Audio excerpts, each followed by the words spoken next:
પ્રશ્ન 1. મોઢેરાનું સૂર્ય મંદિર કઈ શૈલીમાં બનેલું છે? જવાબ: સોલંકી શૈલી, મારું ગુર્જર શૈલી.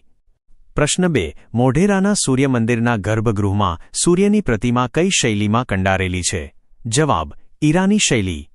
પ્રશ્ન 3. મોઢેરાનું સૂર્ય મંદિર કઈ નદીના કિનારે આવેલું છે? જવાબ: પુષ્પાવતી નદી.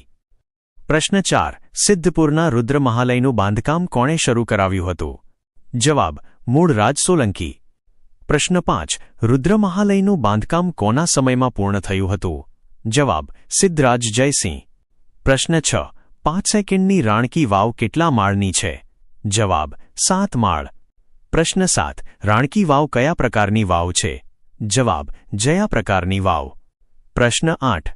રાણકી વાવનું નિર્માણ કોણે કરાવ્યું હતું? જવાબ: રાણી ઉદયમતી. પ્રશ્ન 9. રાણકી વાવને કયા વર્ષમાં યુનેસ્કો વર્લ્ડ હેરિટેજ સાઇટમાં સ્થાન મળ્યું? જવાબ: વર્ષ 2014માં. પ્રશ્ન 10. અમદાવાદની વિશ્વપ્રસિદ્ધ સીદી સૈયદની જાળી ક્યાં આવેલી છે? જવાબ: સીદી સૈયદની મસ્જિદની પશ્ચિમ દિવાલની બારીઓમાં. પ્રશ્ન 11. પાલીતાણાના શત્રુંજય પર્વત પર સૌથી મુખ્ય મંદિર કયા તીર્થંકરનું છે? જવાબ: પ્રથમ તીર્થંકર ભગવાન આદિનાથ ઋષભદેવ. પ્રશ્ન 12. અડાલજની વાવના મુખ્ય શિલ્પી સ્થાપત્યકાર કોણ હતા? જવાબ: ભીમાપુત્ર વીરસિંહ. પ્રશ્ન 13. કયો કિલ્લો ભુજિયા કિલ્લા તરીકે જાણીતો છે? જવાબ: કચ્છના ભુજિયા ડુંગર પર આવેલો કિલ્લો. પ્રશ્ન 14. ધોળાવીરા કઈ સંસ્કૃતિનું નગર છે અને તે શાના માટે જાણીતું છે? જવાબ: હડપ્પીય સંસ્કૃતિનું નગર છે અને તે અદ્યતન વોટર મેનેજમેન્ટ સિસ્ટમ માટે જાણીતું છે. પ્રશ્ન 15. જૂનાગઢની ઉપરકોટની બૌદ્ધ ગુફાઓ કેટલા માળની બનેલી છે? જવાબ: 2 માળ. પ્રશ્ન 16. કુંભારિયાના જૈન દેરા કયા જિલ્લામાં આવેલા છે? જવાબ: બનાસકાંઠા, અંબાજી પાસે. પ્રશ્ન 17. કુંભારિયાના દેરા કયા કાળ દરમિયાન બંધાયા હતા? જવાબ: સોલંકી કાળ દરમિયાન. પ્રશ્ન 18. ડભોઈના કિલ્લાનો જીર્ણોદ્ધાર પુનઃનિર્માણ કોણે કરાવ્યો હતો? જવાબ: વિશળદેવ વાઘેલા. પ્રશ્ન 19. ડભોઈના કિલ્લાનો કયો દરવાજો તેની કલાત્મક કોતરણી માટે પ્રસિદ્ધ છે? જવાબ: હીરા ભાગોળ. પ્રશ્ન 20. શામળાજીનું મંદિર કઈ નદીના કિનારે આવેલું છે? જવાબ: મેશ્વો નદી. પ્રશ્ન 21. શામળાજી મંદિર કઈ સ્થાપત્ય શૈલી ધરાવે છે? જવાબ: સોલંકી ચૌલુક્ય શૈલી. પ્રશ્ન 22. જૂનાગઢના કયા 2 સ્થળો માટે જેણે અડીકડી વાવને નવઘણ કૂવો ન જોયો તે જીવતો મૂવો કહેવત પ્રચલિત છે? જવાબ: અડીકડીની વાવ અને નવઘણ કૂવો. પ્રશ્ન 23. અમદાવાદનું કાંકરિયા તળાવ કોણે બંધાવ્યું હતું? જવાબ: સુલતાન કુતબુદ્દીન અહમદ શાહ. પ્રશ્ન 24. કાંકરિયા તળાવનું મૂળ નામ શું હતું? જવાબ: હોજ-એ-કુતબ. પ્રશ્ન 25. ધોળકાનું મલાવ તળાવ કોણે બંધાવ્યું હતું? જવાબ: રાજમાતા મિનળદેવી. પ્રશ્ન 26. ન્યાય જોવો હોય તો મલાવ તળાવ જુઓ. આ વિધાન કયા તળાવ સાથે જોડાયેલું છે? જવાબ: મલાવ તળાવ ધોળકા. પ્રશ્ન 27. પાવાગઢ ચંપાનેર આર્કિયોલોજીકલ પાર્કને કયા વર્ષમાં વર્લ્ડ હેરિટેજ સાઇટ જાહેર કરાઈ? જવાબ: વર્ષ 2004માં. પ્રશ્ન 28. પાટણનું સહસ્ત્રલિંગ તળાવ અગાઉ કયા નામે ઓળખાતું હતું? જવાબ: દુર્લભ સરોવર. પ્રશ્ન 29. સહસ્ત્રલિંગ તળાવ મૂળ કોણે બંધાવ્યું હતું? જવાબ: સોલંકી રાજા દુર્લભરાજ. પ્રશ્ન 30. ગિરનાર પર્વત પર અશોકના શિલાલેખની લિપિ કઈ છે? જવાબ: બ્રાહ્મી લિપિ. પ્રશ્ન 31.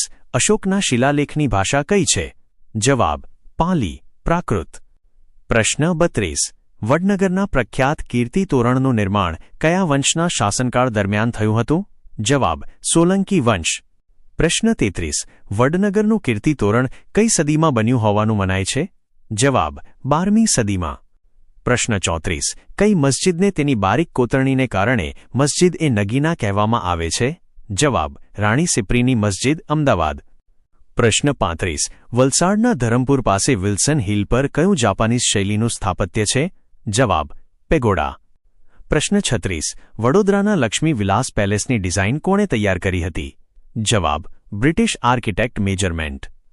પ્રશ્ન 37. તારંગા પર્વત પર અજિતનાથજીનું જૈન મંદિર કોણે બંધાવ્યું હતું? જવાબ: સોલંકી રાજા કુમારપાળ. પ્રશ્ન 38. પાલીતાણાના શત્રુંજય પર્વત પર કુલ કેટલા નાના મોટા જૈન મંદિરો છે? જવાબ: કુલ 863 મંદિરો. પ્રશ્ન 39. લોથલનગરનું પ્રાચીન બંદર ડોકયાર્ડ કઈ દિશામાં આવેલું હતું? જવાબ પૂર્વ દિશામાં. પ્રશ્ન 40. દ્વારકાધીશનું મુખ્ય જગત મંદિર કેટલા માળનું છે? જવાબ 5 માળ. પ્રશ્ન 41. દ્વારકાનું જગત મંદિર કેટલા સ્તંભો પર નિર્મિત છે? જવાબ 72 સ્તંભો. પ્રશ્ન 42. ભુજનો આયના મહેલ કોણે બંધાવ્યો હતો? જવાબ રાવ લાખાજી. પ્રશ્ન 43. આયના મહેલના મુખ્ય કારીગર કોણ હતા? જવાબ રામસિંહ માલમ. પ્રશ્ન 44. રામસિંહ માલમ કાચકળા ક્યાંથી શીખીને આવ્યા હતા? જવાબ યુરોપથી. પ્રશ્ન 45. જૂનાગઢનો મોહબ્બત ખાનનો રોજો કઈ સ્થાપત્ય શૈલીઓનું મિશ્રણ છે?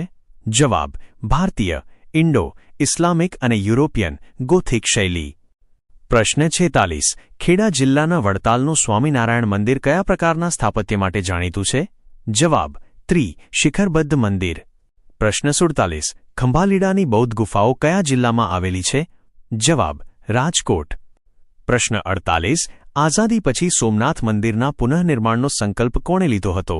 જવાબ સરદાર વલ્લભભાઈ પટેલ. પ્રશ્ન 49. ધોળાવીરામાં કઈ બાબત ઇજનેરી કળાનો ઉત્તમ નમૂનો ગણાય છે? જવાબ અદ્યતન જળ સંચય પદ્ધતિ વોટર મેનેજમેન્ટ. પ્રશ્ન 50. ઉપરકોટની બૌદ્ધ ગુફાઓ શાના માટે જાણીતી છે? જવાબ 2 માળના સ્થાપત્ય અને કોતરણી કામવાળા સ્તંભો માટે. આવી જ વધુ માહિતી માટે અત્યારે જ સબસ્ક્રાઇબ કરો. નવું જાણવા માટે અમારી સાથે જોડાયેલા રહો. જો વિડિયો ગમ્યો હોય તો લાઇક અને શેર જરૂર કરજો.